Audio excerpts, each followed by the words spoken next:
Part Book 3, Raising Kanan, Episode 2, titled Mind Your Business. Ladies and gentlemen, I go by the name of The Black Abstract. If you're new to the channel, do me a favor, make sure you like, subscribe, hit the notification bell. I got a special guest in the building. Good friend of mine. One of my best friends. Actually, is going to be my best man at my wedding. This is my man, King Brother. Give it up for King Brother, y'all. Yo, Cooking Brother in the house. Cooking Brother in the house. Yeah. Let them know your IG, where they can find you at, your socials and all that. What is it? Cooking Brother on IG. Cooking_brother or Northern Bloom, all one word. Okay, cool. All right, bet. So let's get into this episode. This is the top WTF moments of this episode. And man, was this a good one? We see the episode starts off. The first WTF moment is Rock talking to Howard. We see that they're leading on from last season, or not last season, but last week's episode when they met up in the park. And, they having this discussion. This is the first time we see them together since probably sometime since last season. Everybody was under the assumption that Detective Howard didn't remember what was going on. We obviously see that wasn't true. Right. Not only does he know what's going on, but he's being a G about it. He's being very, very calm. What did you think about Howard being calm meeting Rock? And do you think it was warranted? I think that, by him getting shot in the chest, I was under no illusion that he couldn't remember stuff. I wasn't sure on why he was holding everything. Uh-huh. But, I respect the way he going at it. Kinda. He a better man than probably I'll be in that situation. Definitely. My son shoot me. Daughter shoot me. Anybody shoot me. Your ass is grass. Like, I love my kids to death, but you mess around and pull one of them ratchets out. I gotta do what I gotta do. Yeah, listen, Detective Howard ain't getting enough props. I know he a pig or a cop. I ain't gonna say pig. I know he's a cop, but he's not getting enough credit for the simple fact that not only is he not telling who shot him, right, he is also not retaliating against who shot him. And obviously he's not going to retaliate against his son, but he can retaliate against the mom. Yeah. He could have the mom brought up on charges, get custody of Kanan, and, probably do some other shit. But he being G about it. And on top of that, he throws... should at least give him a whooping. Whooping us. I don't know. I think Kanan might whoop Detective Howard. All right. I mean, I pistol whipped that little fucker. Oh, damn. That's fucked up. But you anyway. shot me. How was that messed up? You shot me. Right. So, on top of that, not only that, Howard gives her a little line and tells her who's snitching in the organization, who we know to be Scrappy. So why do you think he did that? Why do you think he told that? Right. I'm thinking that he just threw her a bone and trying to kind of on some good faith, throw her a bone and maybe she'll cooperate with him being able to know his son. Uh-huh. Or because I think by him being a police officer, I still think you got police officers, you got policemen, and you got pigs. There's a difference with all of them. A police officer, and a cop is a cop. I know some dudes, they police officer, then some people, they COs or something, but he's a fucking cop because it's in his personality. You a cop, always judging people. Then you got pigs that do whatever they can do to try to get over on everybody because they Mr. Law-abiding citizen. You know what I'm saying? Mm-hmm. I don't know. I feel that. Okay, as a sign of good faith, in order to have a relationship with his son, he's trying. Dude, this dude is always giving Rock lines though. You gotta think last season he was throwing her bones.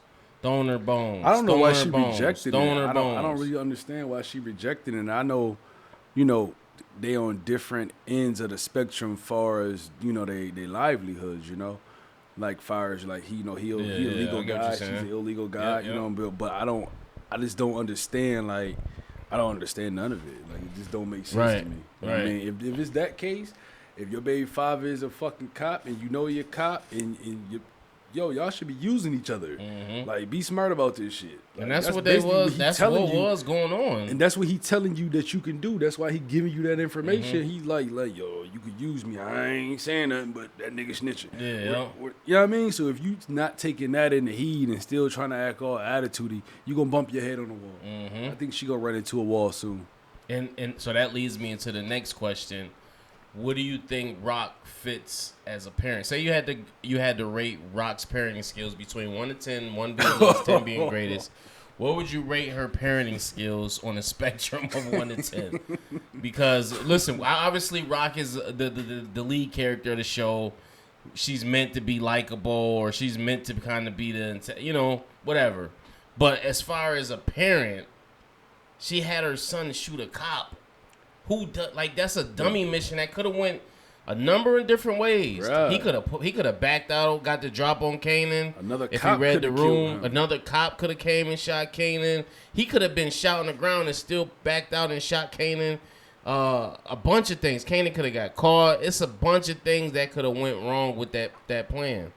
You get what I'm saying? Her parenting skills, the best thing she ever did for Kanan, in my opinion, was sending him out of town. Sending him away was the best thing she could have did for him.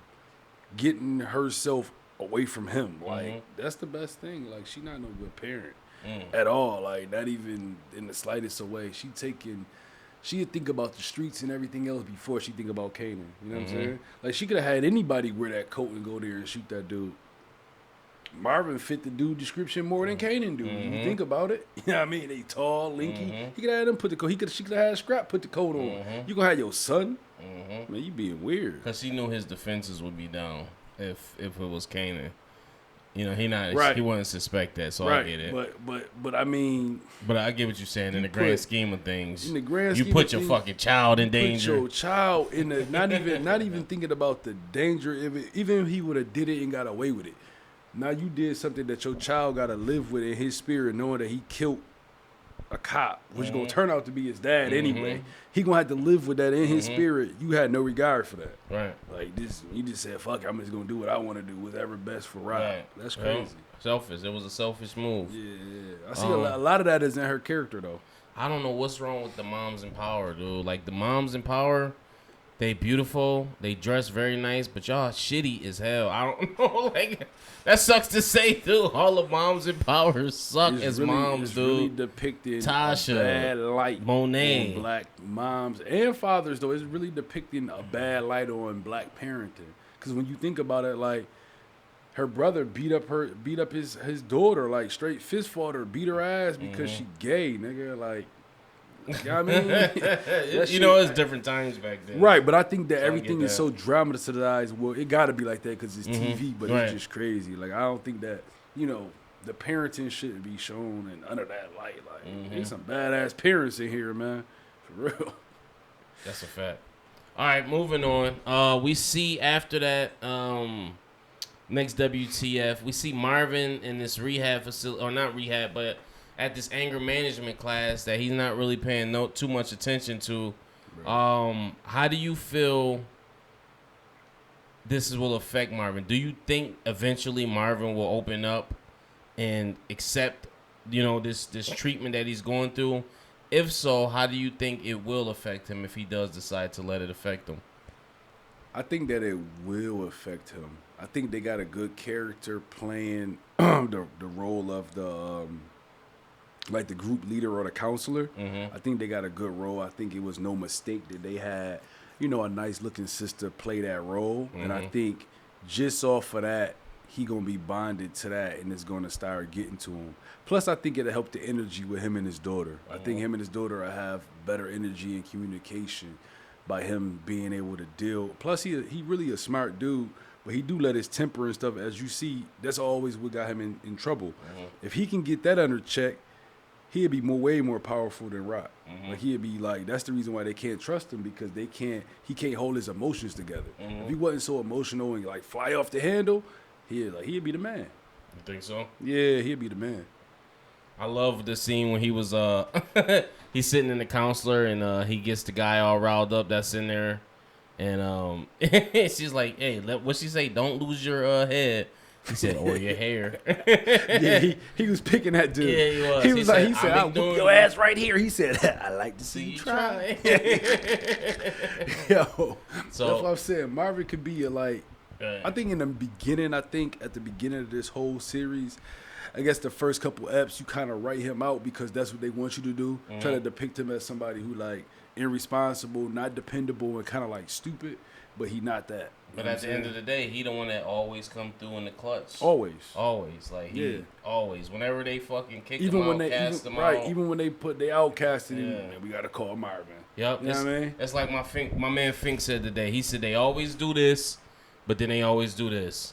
Like they always pointing, get out of here, but then it's always, I need you for something. Let me, you know what I mean? Yeah. That's what they always do to Marvin. That's why I think Marvin is one of my favorite characters because I kind of probably relate to him the most. Yeah, I definitely like Marvin character. Yeah, so he one of my favorites. My other favorite, I do like Jukebox, man, because Jukebox I think is like one of them silent deadly motherfuckers, man. She got that savagery in her right now, more so than Kanan. You know what I'm saying? And I think it's just due to all the trauma she experienced. And let's speak about that trauma. We see that her and Rock have this relationship, which I love. She goes in the room, she's talking to her, and Jukebox asks about her mom, who was played by LaToya Luckett, if you guys don't know this season. And she's trying to figure out why her mom didn't want her. And I love Rock's response to this. She doesn't bash her mom. She just said, listen, I know it's hard for everybody. Everybody can't handle that shit. So she's like, I get it. And then I like how Jukebox was like, well, I don't respect it. And Rock was like, I don't respect it either, but, I do get it. What do you think the whole purpose of Jukebox mission to find her mom is? Why do you think she's on such this mission to find her mom, her biological mom, and get to know her? Because it's like kids or children or adults, humans need certain things, and money ain't always it. Mm-hmm. Money is one of the things, but money ain't always it. Like that's why you see people that's like famous entertainers and they children be so unhappy or they always beefing. Right. That's why it'd be like a kind of annoying when people talk about how much money they spend on their kids and shit like that. Right. That shit don't even really matter, bro. Like she don't have a father. Her father just whooped her ass, called her all kind of faggots and everything, right? Mad disrespect to her body, right? Mm-hmm. Then you got a mom who walked away. You got an aunt who be killing and drug dealing and all that. So she kind of need a figure, you know what I'm saying? Mm-hmm. She's looking for that figure. Like, you gotta figure she don't have that. Like, I don't see no grandmom. I ain't seen an aunt. I ain't seen nobody but the little white girl and then the cop. You know what I'm saying? Mm-hmm. And that's kind of been it. You know what I'm saying? Yep. Speaking of the cop, and I like how you broke that down. But speaking of the cop, we see that the cop has been helping Jukebox out. She helped her find her biological mom, which we see Jukebox goes and actually finds her mom, and she sees her from the distance. She don't approach her, but she does go and see her. So I'm guessing next episode she might approach her. It might be a lead up to where she actually figures it out. And like I said, man, I think we said this off camera. I wouldn't be surprised if Rock had a hand in why the mom stopped coming around for whatever reason. We don't know the reason. We'll find out, but I wouldn't be surprised. But also, speaking about the cop, we see that Jukebox's love interest from last season, mom is adamant on trying to get Jukebox prosecuted for the death of her daughter. And we see that the cop has been preventing this all along because, like Jukebox herself, I believe she's gay, and she understands Jukebox's plight. And she know it wasn't Jukebox's fault. But I think that they showed it in the preview that the mom said she know people in high places. So I'm guessing she got some family members that might be connected with, I don't know if it's the mob or some kind of street organization. And I think that's going to come into play because she's at her wit's end and she's trying to do it the right way, but it's not happening. So they said they're not pursuing anything. So I'm guessing that it's going to be something and it's going to affect the Rock organization to where they're going to have to kind of, have to fend off something else. That's what I'm guessing. I see it being another legal entity. Think so? Yeah, like the FBI or DEA or something like that. I see it being another legal entity. I don't know. I feel like she wouldn't went there first, though. But, I mean, shit, either way. If NYPD is not doing it, then you go above them. Okay. Like the FBI or whatever, you know what I'm saying? So I see it being that. I really don't see it being, like, nothing else. But I could be wrong. We gonna see how it play out. We should take a bet here now on this channel, and we'll come back to this. But we'll see how it is. Post in the comments what you think it's gonna be. Also, the next WCF, we got to talk about our boy Unique. He going out bad. We see that he is not doing so good. He got out Rock spotted his baby mom at the store when she got told that the rats were eating her money. She was walking out the back, and we see that Unique's baby mom was in a bodega and she was staring her down, and she brought that back to Unique. And at first I thought it was like a plot where they was trying to set her up, but we see Unique is living with his I guess his mother-in-law, you could say, and she's fed up to hear with Unique. And, he brings up the fact that, listen, when I was getting money and I was paying for you and your church buddies' expenses, it was all good. And it was just another example of how fast they forget you. You know what I'm saying? It ain't about what you did from yesterday. It's about what you could do from today.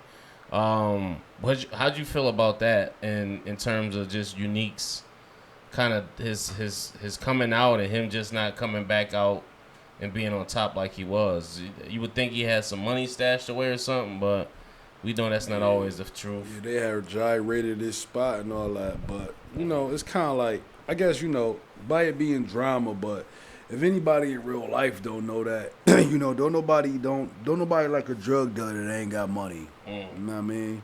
Like, these things is like, living witness to this shit. Like, you good. Everybody can look past you selling dope. Everybody can look past everything you do. Right. As long as them greenbacks is flowing, feel me? Now, the minute you don't, now all of a sudden it's like you a burden, you a bad person, or you selling drugs. Wait a minute, I just financed so much of a thing. Like, I done seen churches get financed off of dope money. Like, this is shit that I know about. Like, but as soon as that run out, now all of a sudden, you being judged about who you are and what you got. Right. So it's to be expected. He should have knew that was coming. Okay.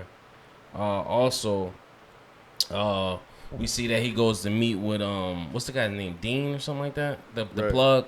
Right. And he tells him pretty much like he cut off because obviously the police are still looking for him. Unique tries to explain, listen, I ain't shoot that cop, but he's like, what he say is It's no business being done now or in the foreseeable future. You know what I'm saying? Pretty much cutting them off. Right. And I love the scene when Unique was making fun of the guard, talking about, yo, you little motherfucker, I'll fit you in my pocket, blah, blah, blah. I thought that shit was funny as hell. But he not messing with him. Unique walks out, and he's visibly upset. He tossing over tables and whatnot. And it makes sense. It's just not, is it good business to do with somebody that just got out of jail for allegedly shooting a cop? Like, that's what Rock said. The Rock told his man that, said, your man radioactive. Ain't nobody going near that. Mm-hmm. How you gonna go near that? Right. I can't go near that. They think this nigga shot a cop. That's a fact. Shot a cop. So even if they know that he did not do it, you been in jail for it. Right. So it's like your face ain't just known. Your face is well known. You know what I mean? Anything you do is gonna be getting looked at. That's so a it's fact. like, shit, I wouldn't tell you like he told me. You like, man, that's an investment that's just too risky. Like, that don't even make sense. Like, I'm not giving you no work. Why would I give you some work, nigga? Need to be trying to do is change boroughs, nigga, or find yourself to another side of the town. You still trying to stay not just in Queens, but South Side. Like, you only trying to stay in one neighborhood. You gotta be slow, motherfucker. Move. Right. You know what I mean? Yep. And continue with the Unique story, because I want to transition off is Unique is probably my second favorite character of the show. You know what I'm saying? I think Joey Badass does an excellent job portraying Unique and his emotion, and I get it. You know what I'm saying? But listen, the first thing I get out, I need some money, I'm pawning in my chains. That's what I'm going to have to do. He's still walking around with jewelry on. I'm pawning my shit. You gotta remember, back then the price of gold wasn't even up that high. So if he would have pawned that, they'd have gave him a few $100. That probably wouldn't gave him no that. fucking wear. You know what I mean? Okay. He got a couple $. He just ain't got the money he used to have. Oh, okay, guys. You know what I mean? That's what I get from it. Like, you know what I'm saying? Like, you fall, but you ain't all the way flat on your face. Because he did have some new J's on. Yeah, it's just like, yo, he ain't flat, bro. It's like pawning them chains ain't gonna put him nowhere where he want to be at anyway. Right. So it's like, fuck it. All right, so aside from that, we see Famous. Let's talk about Famous a little bit. Famous is kind of going through a downward spiral where he's I don't know what it was. I don't know if it was Kanan moving away, or it was something in between that period to where he kind of lost focus. I don't know if he's bummed out that his project didn't do as good. But he's just been on this downward spiral. It finally comes to a head, and he winds up getting kicked out of his house because, you know, he has a girl over, and he can't get up in time. And the mom comes home and see him. He comes up with the smart idea to sell records hand to hand. Which, listen, if you kids don't know, in the 90s, early 90s, this was the way to get on. A lot of the greats did this. Master P, Too Short, et cetera, et cetera. They sold records out the trunk of their cars, out bags, and was slinging these things like dope. That was like that's how a lot of these rappers got on. The good old days, you know what I'm saying? Now you sling them online, it's different. But you was hand to hand. I miss those days. I ain't gonna lie. You had the CD pressed up. You could read the CD, see who produced what, who was featured on that thing. You know what I'm saying? It was a different time. So, excuse me. We see that Famous is going through this whole downward spiral. What do you think was the reasoning for him going through this whole spiral he's going through? You think it was drugs? You think it was Kanan moving away? I think it was probably a mixture of all of it. I think it was like a mixture of Kanan and his drug addiction. You know what I'm saying? I think. Plus, I just don't feel like he's a strong person. You know? Yeah. I feel like he was more so following Kanan. He always wanted to be a part of his family and a part of what he had going on. He's not really a leader. So with that person missing out his life, I think he just did not have no kind of guidance. You know what I'm saying? I think with Kanan, even when he was doing stupid shit, he a character that may push people around him to be their best self while they around him. And with not having that kind of guidance for like 3 weeks, he wasn't being his best self. He around there getting high, bringing hoes in the crib, going to sleep with them, and all kind of stuff. Just doing all types of shit he shouldn't be doing. Just doing all kind of shit to where if you had a positive influence, even if it's just your man, like we influence each other on some positive shit, but we just peers. We gonna be like, oh yeah, let me clean this shit up, let me do this better, or whatever. You know what I mean? You don't have a nigga that's laid up doing anything because you my man. You gonna say, yo, bruh, whoop whoop. You know what I mean? Yeah. By him not having that influence around him, I think that he could not afford not to have that influence. Because I never seen a man in his household, but I just seen his sister running around here, you know, doing music and you know, messing, being promiscuous. Trying to get to the top of the food chain. Right. So she being promiscuous. You got a mom who like super girl. What's it called? His mom is super religious, which is nothing wrong with that, but he don't have like the person in his life that will mold him into being who he trying to be. Right. See, Kanan got all these people in his life to mold him to where he want to be, where he think he want to be anyway. Even the stuff he don't want to be, he still got more people in his life trying to mold him. Like the dude that his mom was messing with, the teacher, trying to mold him into arts, trying to mold him into this, trying to mold him into that. Famous ain't got nothing but, you know, whatever Kanan family say do, whatever. Like whatever Kanan doing, that's what he doing. That's he trying to do some music, that's what he on. You know what I mean? He really ain't got his own thing. Oh, okay. All right, so the next WTF moment we going to get into it is, we got to talk about this too, the studio situation with Lulu. I like the fact that Lulu is becoming a young CEO in the making. He's really passionate about the music. We all know his business partner is sleeping with his girlfriend, but another gentleman walks into the fray who's kind of like a Suge Knight-esque persona, is actually managing his new artist that he found. And he tries to do a venture deal on a single deal. Lulu's business partner, Macho, obviously doesn't like it. And he doesn't even like the artist that Lulu had. He like, yo, what do you see in her, bro? Like, explain it to me. Like, I'm trying to get it. Right. And instead of Lulu trying to explain it or giving him a vision, he just, I'm financing this, and this is what I say goes. And I think that's the wrong approach, always to kind of throw your money in the. You shouldn't do that. You know what I'm saying? If you're an equal business partner, this guy Macho, even though he's a slime bag, he does have a knack and ear for music. So you should try to kind of listen to him, even if even if you don't like him, he is your business partner. But he just kind of overrides him a lot, you know. And he was like, single deals for chumps. Yada yada yada. Right. And I don't know what's your whole take on the whole Lulu shit with the music shit. Yeah, I think that when people do shit like that, it's more so feminine. Like People don't be on it for real. When a dude keep mentioning his money, it's almost like a girl that keep mentioning her vagina. Now it's like, so what? That's what you bring. You know what I'm saying? To me, that's feminine energy. All right, next WTF is Raquel organization decides to ask Wardell to be part of their crew, and then we see him get confronted by Unique about not wanting to rejoin Neek's crew. What do you think about that whole situation? And obviously, we know that led to the whole altercation between Marvin and Scrap. What do you think about that situation? Do you think that they should have pursued Wardell to be part of the organization? And do you think they should have made Scrap maybe leader of the organization and put Wardell under him versus him being under Lulu? Like, what do you think about that? Well, the thing about Scrap, he had more problems. They felt he was a rat. So that made the situation a lot different. Now the other dude, Wardell, I could understand, why they would pick him to be in game, because he already on the field. You know what I'm saying? If you already in game, whether we was on opposing teams or not, you understand the game, the rules to it and everything. So I could understand why they may have went to him and been like, boom, this is what we gonna do. First of all, it's a power move. You need somebody to run the spot. And it's to show Unique, like, I could take your people. You know what I'm saying? But honestly, I think that they just put too much attention into Unique and that bullshit. You should just be worried about hustling at this point. Like, that shit dead. I would have left his people the fuck alone. But if you leave his people alone, you give him a chance to kind of rebuild and rebrand, and then they coming right back at you again. You know what I'm saying? Yeah, but see, that's the whole point. No, you're not going to get, because they understand that he's not going to rebuild and rebrand. She already got another plug, a Spanish person, right?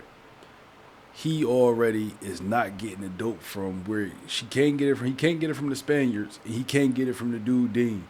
He got no work. So even by the time he do get a little bit of work. Where's Rock getting her work? She not getting her work from Dean again? Nah, she got a new Spanish connect.